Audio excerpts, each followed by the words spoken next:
Welcome back to Meaningful Conversations Live with Beata. Today is a very special day. It's not only 100 episode that I'm coming to you with, but also I have this wonderful, special, unique, oh my gosh, wonderful speaker, guest with me today that I'm speechless. This man, I consider him to be the greatest speaker in the world. I'm honored to be mentored by him. He was born as a twin in a dirty building on the floor and adopted by a wonderful woman named Mammy. And he had many obstacles in his life. One of them was he was labeled as DT, that means dumb twin, and had many reasons to say, it's over, I'm done. But he didn't. Today, as I said, he is the greatest speaker in the world, author, mentor, trainer. Let me just say it. Les Brown, Mr. Brown, welcome to the show. Thank you. And I want to thank you for the commitment you've made to bring light to people that's in a very dark place, to give people hope, because when there's hope in the future, that gives you power in the present, and to just decide to live a life that will make a difference and impact and inspire and lift spirits. So thank you for who you are and how you're showing up. It's an honor to be here, to be interviewed by you. Thank you, Mr. Brown. And well, all people that are right there with us, Pratibha, Alfonso, oh my goodness, so many, the audience that is watching us are waiting to ask me this first question. So tell me, because you had to have some kind of big dreams, some kind of goal that none of the obstacles that you were going through was able to stop you. Today, we live in a challenging days, challenging times. So will you be honored to share your story? How to create this dream, that goal that will take you through all the obstacles in life and become successful? Well, number one, and you are a demonstration of this, it's mindset. You know, my favorite book says, be ye not conformed to this world, be ye transformed by the renewing of your mind. The average person do not invest in developing their mind. The average person spends less than $14 on their personal growth and development. So mind transformation is very important because we encounter what I call disruptions, transformation, and choices. There are always disruptions that we're going to encounter in life. And we have to transform ourselves to take in account those disruptions so that we can master them. And then we have some decisions to make. At the end of the day, all of us are basically the same. The only thing that separates us are the choices that we make. And some people, the majority, make choices that does not represent the highest that's in them because they've never taken time to get to know themselves. Most people die at age 25 and don't get buried until they're 65, living a misplaced life. Wow, that is awesome. Thank you for sharing. And Mr. Brown, so going through all these obstacles in life and creating the great mindset, but sometimes we have strong mindset, but we are still pessimistic and not happy about the life. And you on the stage and wherever you go, you are so happy. Your energy is just out there. So my question is, how to develop an optimistic and dynamic approach to life? How you were able to do it? It's a process because we know that there's going to always be something. In the movie Forrest Gump, he said, life is like a box of chocolates. You never know what you're going to get. That's all I got to say about that. And so you have to adopt a mindset that I will get through this. Robert Schuller once said that tough times never last, but tough people do. See, at the end of the day, faith not tested can be trusted. And we have to realize it's easy to have faith if you don't have any problems, you don't have any illness, your loved ones are healthy and doing well, you are financially stable. It's easy to have faith then. But when life shows up like Corona that we never saw coming and snatched the rug out from everybody, and now we afraid to smell or either take in the air of people around us. I was in the room by myself and I sneezed the other day and I ran out. Wasn't nobody in there but me. I said, wait a minute, that's my sneeze. So there is a level of stress and fear and anxiety that people are experiencing right now. And what we have to do is calm ourselves and get still and create collaborative, achievement driven, supportive relationships, because you can't make it by yourself. You want to surround yourself with people who think like you, people who are going in the same direction as you. When I get a phone call, I do not answer all calls. I ask the question, I screen it. Number one, is it positive? Number two, is it purposeful? Is this in alignment with the purpose that I'm here for? Three, is it productive? Does it make sense? And four, is it profitable? What can I do with this? If it's not in either of those categories, I'm not going to give up my time for that, because life has no duplicate. And if you're going to lose something, waste something, lose money, but not time, because you can't get it back. So we have to take it. It's a treasure. It's a gift that God has given us. And we want to use that gift as productively as we possibly can. And that's what you're doing with this show. Somebody that's dealing with depression or anxiety, this program is designed to empower them. This program is designed to give them hope when there's hope in the future. That gives you power in the present. I don't take all engagements to be on people's podcasts, but when I check you out, you're the real deal. I said, yes, I want to be on that show. I'm honored. Thank you so much, Mr. Brown. Mhm. Your story inspires, and you just talk about the gift that we have to pay attention to, the gifts that we have and share it. And definitely your gift is speaking, but your speaking is so very different from other speakers. And that's why I joined your Power Voice program, because I wanted to be, no, it's not possible to be another Les Brown in a, in a high heels, but I'm going to teach you how to be better than me. Don't worry. yes, but We're not through yet. I are believe, growing. I believe long-term relationships. Yes, but so my question is, what is the main difference between good speaker and a great speaker that you are showing people how to be?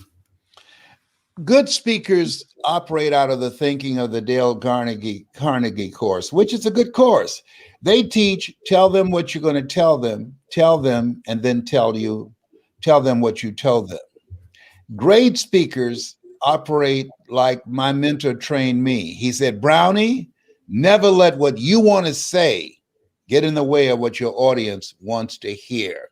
Listen to them, ask questions, and then custom design the presentation to meet their expectations and go beyond that. Include the things in there that they tell you that they're looking for, that will help them to deal with the unspoken conversation, that will help them to look good to their people and to inspire their people to take their performance to the next level. Building relationship capital is very important. When you speak, people are asking three questions. Who are you? What do you have? And why should I care? And most speakers, because they have a memorized script, they don't take the time to go early, ask questions, send in a needs assessment, and get to know who am I speaking to and how can I craft this message so that I can create an experience. The speaking industry has been governed by giving information. When you give a presentation that only gives information, what you do is you only impact two areas of the brain. But when you give a speech and you use your story, like you talked about your mother, who's a strong woman, then now you are activating chemistry in five areas of the brain. We are emotional people. And so you expand the mind, you touch the heart, and you ignite the spirit. And that's the exciting thing, to create a significant emotional event when you speak. And that's important now because people need to know, in spite of corona, in spite of losing their business, in spite of being foreclosed on, and in spite of filing bankruptcy and losing all your materialistic possessions, you have greatness in you. You're not a failure. You have comeback power. A friend of mine, one of my mentees, said a setback is a setup for a comeback. I have a saying: if life knocks you down, try and land on your back, because if you can look up, you can get up. That is my favorite. Actually, thanks to that quote, actually, I got into your training because I was going through some tough times. And here you are. When life knocks you down, make sure you land on your back. And it's what I did. And I joined your training. So thank you so much. Thank you. And I want to highlight what you just said, that people are not really, the audiences, they're not really looking for information, but transformation. And it's what I learned from you. Yeah. So what is the common characteristic, the strength for people that are succeeding in life? The people that are succeeding in life, number one, they understand the value of self-development. They said that the largest room in the world is the room for self-improvement. That's number one. That we can always better our best. So we must continuously work on ourselves. Number two, the people that are successful realize that you want to be engaged in continuous ongoing learning. If you're not willing to learn, no one can help you. But if you're willing to learn, no one can stop you. And that's what I love about you, because you're willing to learn. And the third thing is, people that are successful realize you can't make it by yourself. You have to create collaborative, achievement-driven, supportive relationships with people that you can learn from, people that will hold you accountable. Mm-hmm. You earn within $2,000 to $3,000 of your closest friends. Sidney Poitier, he wrote a book called The Measure of a Man, and he talks about something in there that I'll never forget. He said, when you go for a walk with someone, something happens. Either you adjust to their pace or they adjust to your pace. Question is, whose pace have you adjusted to? So we have to look at our relationships and ask the question, what is this relationship doing to me? Am I growing mentally and emotionally and spiritually and financially? Am I learning? Am I becoming a better person? You got to be around the right people, people who lift your spirit, people who challenge you, people who hold you accountable, people that can take you to a place in yourself that you can't go by yourself. Wow, deep. People, I hope you're writing this down, because this is a golden speech. Thank you so much for sharing, Mr. Brown. I want to go back to your story a little bit because it's fascinating to me. You wrote this many books, but the last one, You've Gotta Be Hungry. So, Yes. yes. And my question is, there was an event in your life when you were a child, involved your mom, the white kids, and the fountain. And you said that it was the moment that you actually decided what is hunger for you. And can you do? I heard that story in one of your interviews. The one where when she was working for Miss Harris. Yeah, the you were drinking some. Drinking from a water fountain. Yeah, we were Yes, water downtown fountain. Miami, 95 Yes. degrees. I let my mother's hand go, and I saw these white kids drinking from a water fountain. When they finished, I went up and I started drinking from it. And my mother grabbed me. She said, "Don't you ever do that again." And she started beating me, punching me in the head and face. And I said, "Mama, it's me, it's me." And she had this crazed look in her eyes. And then a white policeman came over and he was hitting his hand with a nightstick. He said, "Okay, that's enough. You beat that little nigger boy enough. You'll never do that again." And he walked away and he started laughing. And my mother, she picked me up and she started crying. And I asked her, "Mama, why did you beat me like that?" And she said, "Leslie, we can't drink from that water fountain. That water fountain is for whites only. You can't do that." I said, "Why, Mama?" She said, "That policeman, he had a nightstick. Had he hit you with that nightstick, he would have had to kill me. And that's why I tried to distract him." And I knew that I lived in two different worlds. The white kids were laughing and looking. And I knew then that if I was going to be able to buy my mother a home, and that was my childhood dream, I'm a mama's boy. I feel like Abraham Lincoln has said, "All that I am and all that ever hope to be, I owe to my mother." I'm here because of two women. One gave me life and the other one gave me love. And I was determined that I was going to buy my mother a home, but I knew I had to do it against all odds. And so, but I realized people that are hungry will find a way to win. People that are hungry, no excuse is acceptable. People that are hungry take no prisoners and eat the wounded. Nom, nom, nom, nom. Love it. Love it. So this is very challenging for many of us to understand the hunger.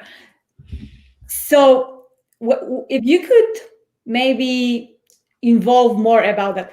Yes, I know that the mindset is important. You are hungry for a dream that there is. So what you do with doubt and fear? That you realize that doubt and fear are choices, but so is having courage. That's a choice. That what you want to do is focus on your courage, on your faith, and faith not tested can't be trusted. And you want to control your mind. You don't want your mind to control you.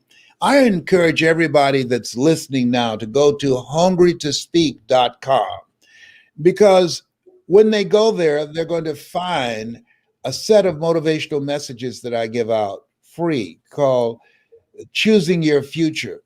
If they listen to those every day, it will overpower the doubt and fear that all of us have, and begin to program their thoughts to serve them so they can begin to start living their faith and their dreams rather than their fears and their doubt. You want things that you put in your mind that feeds your faith and allow your doubts and fears to starve to death. So go to the hungrytospeak.com. They'll see an interview with me, a training I'm doing with my son on speaking. This is free. And they'll be able to get a motivational series called Choosing Your Future. It's possible. It's necessary. It's you. It's hard. It's worth it. It's done. Stick a fork in it. Yeah, oh my goodness, this is my favorite. It's possible. It's possible. It's Yes. necessary. I love it. Mr. Brown. Um, yeah, just a reminder for everyone, hungertospeak.com, hungertospeak.com. And I will post it under the video when we are done. But I would like to ask you as well, for those that would like to get maybe more, they need more Les Brown in their life. It's just the need, it's necessary. So how do we make it possible for them? Well, I'm now doing one-on-one coaching with people that are serious, and they can email me at lesbrown77@gmail.com or lesbrown at hungry to speak.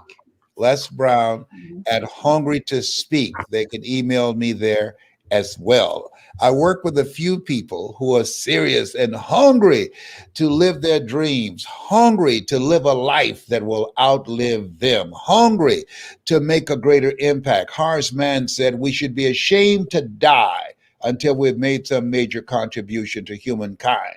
And this is what you've decided to do. To make a major contribution. You've decided, I'm not going to settle. I want to do more with my life. I want to create a presence so when I'm gone, people will miss me.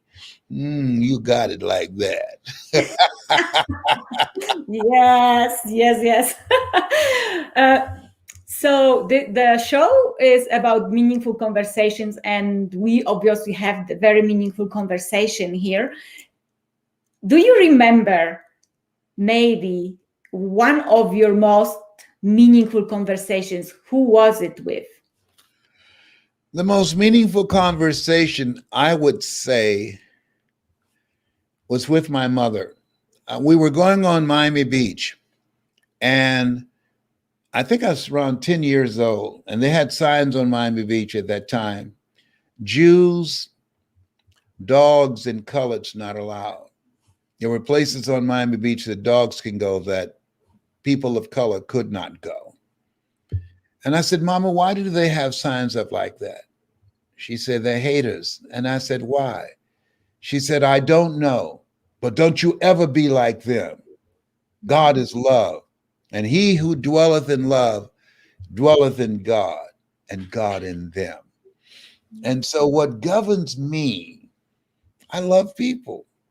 What governs me, that when I get up in the morning, I say, Lord, whatever I face today, together, you and I can handle it. All things work together for good for those who love God and for those who are called according to his purpose. I believe that we have a calling on our lives. A job is what you get paid for. A calling is what you're made for. You were made to do this show. I was made for speaking, and so you are too. You have a voice, you have a story, and you want to use that to activate the greatness in the people that hear you, who's in a very desperate situation, and let them know that they're more than a conqueror, that he'll never leave you nor forsake you. Preach, please. Oh, beautiful. Mr. Brown, let me see. Is it okay if we have someone from the audience asking you a question? Absolutely. So please ask the question, ladies and gentlemen. I want to ask, our time is, you are busy, I know, so our time is almost over. So it's up, but I love talking to you. You ask good questions. I love talking to you. Oh my goodness, thank you so much. I'm wondering about what would be your advice for young people today that are not quite sure how to find their greatness? What would be your advice? I would encourage them to experiment and find out what resonates with them. I used to be a photographer. I used to be a disc jockey. I used to be a state representative. I was a community activist. I used to have a television show. I experimented to find what is it that resonates with me. And sometimes there are a lot of things that we can do. Life is for living. That's why we're here. Herein my Father glorified that ye bear much fruit, and that we're to be fruitful. We are to live a life that will outlive us. And so I say there's no duplicate for life. All of us have an expiration date. And I remember being in Las Vegas, and Frank Sinatra, the late singer, he said to a young man, live each day as if it were your last, because one day it will be. And so I think it's very important right now. If the coronavirus doesn't teach us anything else, is to live in the moment, to do what we can, where we are, with what we have, and never be satisfied, to look for ways in which we can serve. The greatest among you will be your servant, and how we can get them coats and blankets and get them food and shelter. All of us can chip in. Evil prevails when good men and women do nothing. And I think the challenges that we're facing is that those who operate in darkness are working harder than the good people. I'm reminded of Bob Marley when he was doing a concert. After the concert, a reporter asked him, said, I understand you were in a situation where you were shot. And he said, yes. He said, you're Bob Marley. Why didn't you take off? And Bob Marley said, and I'll never forget this.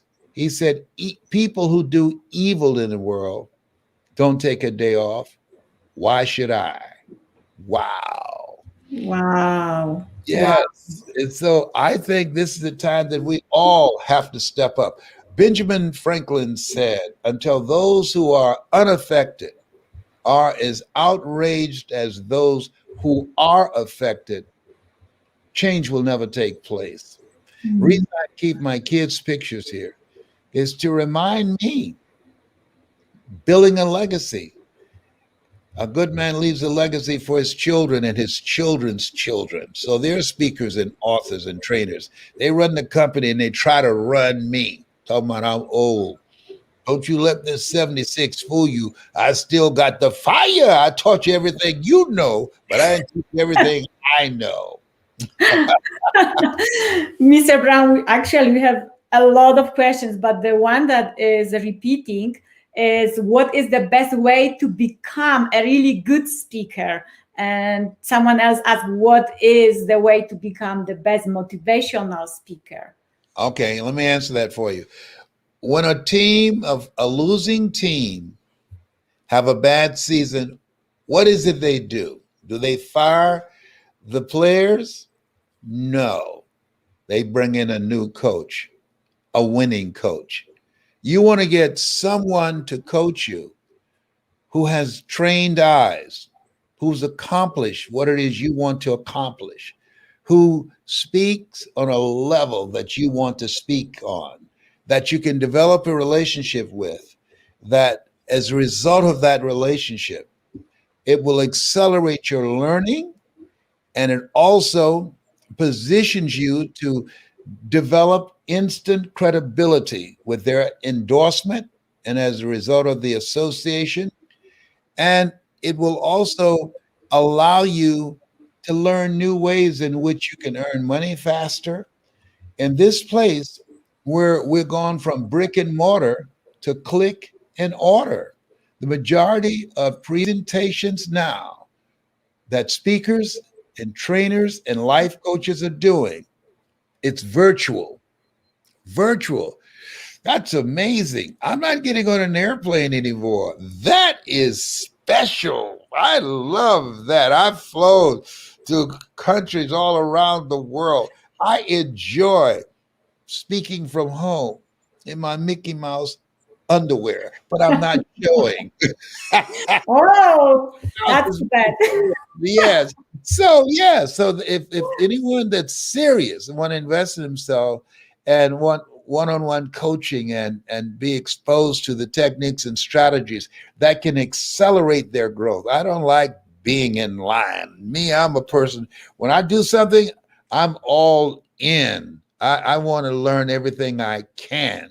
And I like to work with people who are hungry, so they can email me at lesbrown77@gmail.com. 7 is my lucky number.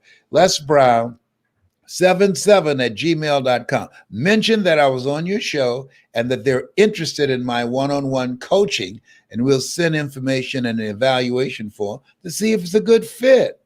Absolutely. Yes. Yes, I Les work with a Brown limited number. 77 Yeah, lesbrown77@gmail.com. gmail.com. Yes, I Yeah. work with a limited number of people. And so Wow. I'm excited about waiting to I'm excited as well. Do we have time for one more question? Absolutely. You know you're special to me. Come on now. Come on, up in there, up in here. Yes, yes.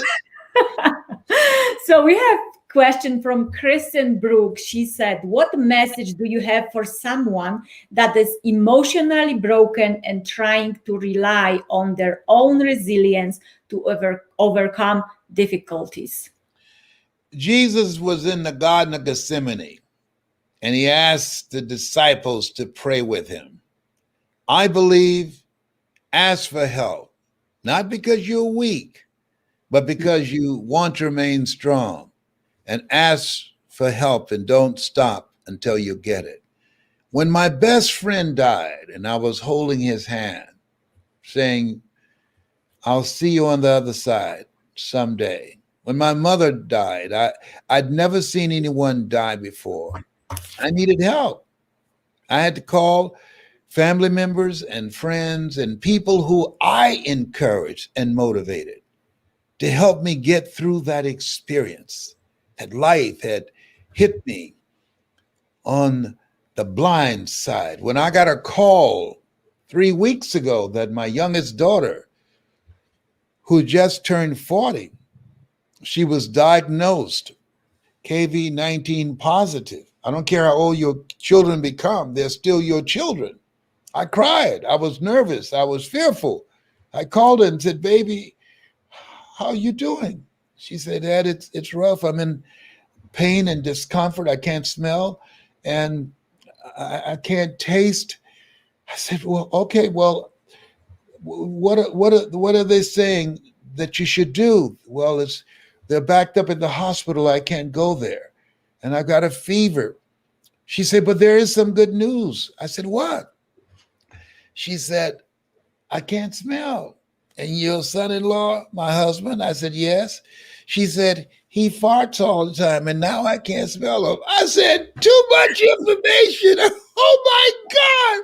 I said, who tells that kind of stuff? I'm your father. I don't want to hear that. No. She said, you asked me. I'm looking for the bright side. But she got through it, and she sleeps a lot.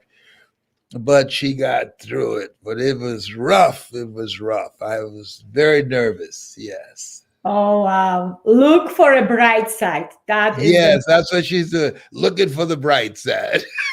Even with, the circumstances are a little bit stinky. Yeah. yes. All right. There's so many questions. So this is really the last one. What is the biggest fear you had to step past, Mr. Brown? I'm so glad someone asked that question. The biggest fear that I had to step past was the fear that no one wanted to hear me, that I don't have a college education. I never worked for a major corporation. Who's going to pay me to teach them how to do something that I've never done? So I used to just go and watch Zig Ziglar and Tony Robbins and Dr. Norman Vincent Peale, and I was a spectator. There are 3 types of people in life: those who make things happen, those who watch things happen, that was me, and those who don't know what happened. Okay. Out of this pandemic, there will be three types of people: millionaires, billionaires, and witnesses. And the billionaires and witnesses are different, as you know. People who listen to you, they will be a millionaire or a billionaire if they stick to it, but they won't be a witness. So that was it. And a guy was speaking and he just stopped. And I felt like he's talking to me. He said, somebody in this audience, it just dropped in my spirit, who should be up here speaking with this mic.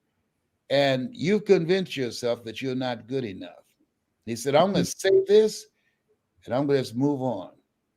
He said, the reason you're seated out there, and I'm standing up here in your dream, holding this microphone, I represent the thoughts you have rejected for yourself. Whoa. That was a punch in the stomach. I got up. At that time, you could make a phone call for a dime. I ran out to a phone booth and called my mentor, Mike Williams, and said, Mike! He said, yes, Brownie, take it easy, calm down. I said, no, I'm not rejecting myself anymore. He said, Brownie, come on, take it easy, man. I said, no, I'm not rejecting myself anymore. I've been rejecting myself, saying I'm not good enough. I said, I want to speak. My mother has breast cancer, and I promised her she will not go to a nursing home, and I will take care of her. And I can't do that with a job. I've got to believe in myself. I've got a story, and I can speak and take care of her. I said, will you help me? And he said, yes. And I believe, ask for help. That young lady, ask for help, not because you're weak, but because you want to remain strong. And ask for help and don't stop until you get it. Amen. Don't stop until you get there. And you, oh my goodness, there's so much that you just shared that we have to listen like 100 times again, over and over again, to get what you just said.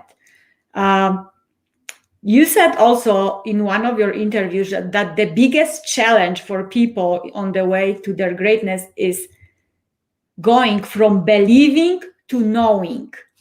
Yes. So how do you do it? Believing is in the mind. Knowing is in the heart. Where your heart is, there your treasure is also. What's in your heart?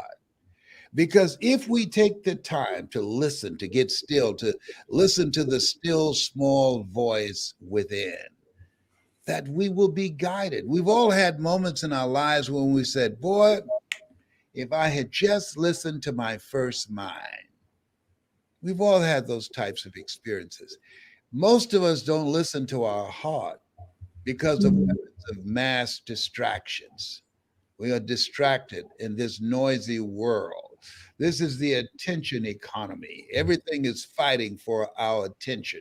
But we need to pay attention to our heart, to why we're here, the two most important days in our lives. Mark Twain said, the day that we were born and the day we realize why we were born. What is it that you do naturally that people have complimented you on, but it's so natural to use? No big deal. You just say, well, what is that? That's no big thing. The gift of gab. I didn't think that was any big deal that somebody would pay me $70,000 an hour, or outside of the country, $225,000 an hour. Yes. I didn't know. When you listen to your heart, eye has not seen, ear has not heard, nor has entered the heart of mankind what God has in store for you when you start living your making. And don't stop until you get there. Absolutely. Yes. Even a broke clock is right twice a day. Keep moving. It's so true. Just so true. Mr. Brown, I'm honored to have you here, and I want to bring that words that you shared with on one of your millions of interviews and speeches, but they are so close to my heart, and I want to share with others. You said, live your life from a place of love. Live your life from a place of faith and give the world your best. Also, die empty. Yes. How to die empty? Act on your ideas and your dreams. Become a risk taker. Viscott said, if you're not willing to risk, you cannot grow. And if you cannot grow, you can't become your best. And if you can't become your best, you can't be happy. And if you can't be happy, then what else is there? I like what Helen Keller said. She said, life is short and unpredictable. Eat the dessert first.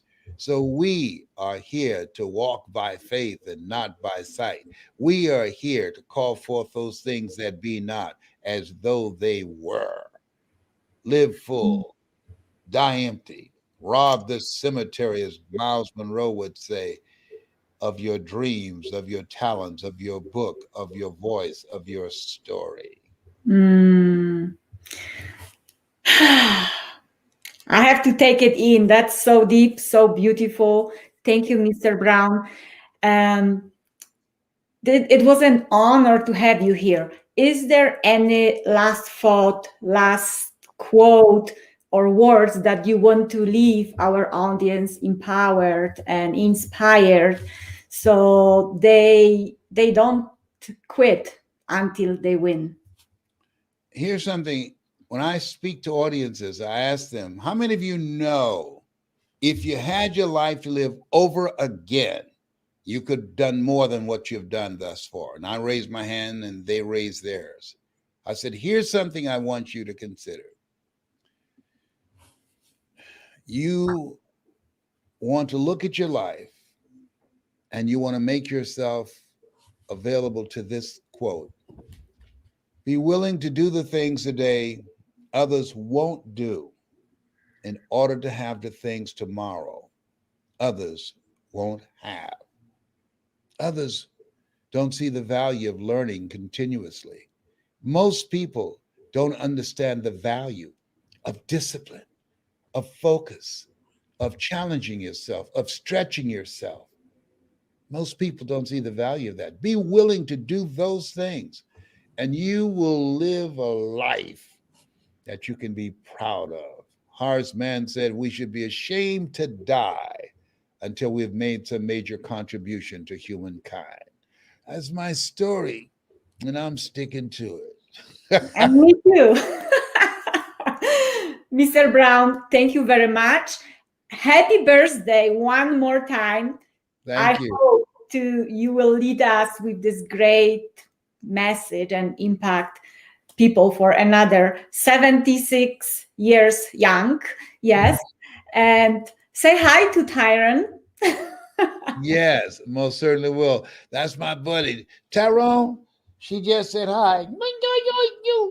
I know I tried to schedule our interview with him, but my broken Polish English and his squirrels, we didn't communicate really. I've been to Poland. I had an incredible time while I was there. Enjoy. I listened to your speech when you were there. Yeah. Oh, okay. Fantastic. Yes. All right. Thank you. Beautiful. Thank you so very much. Thank you. And I appreciate you.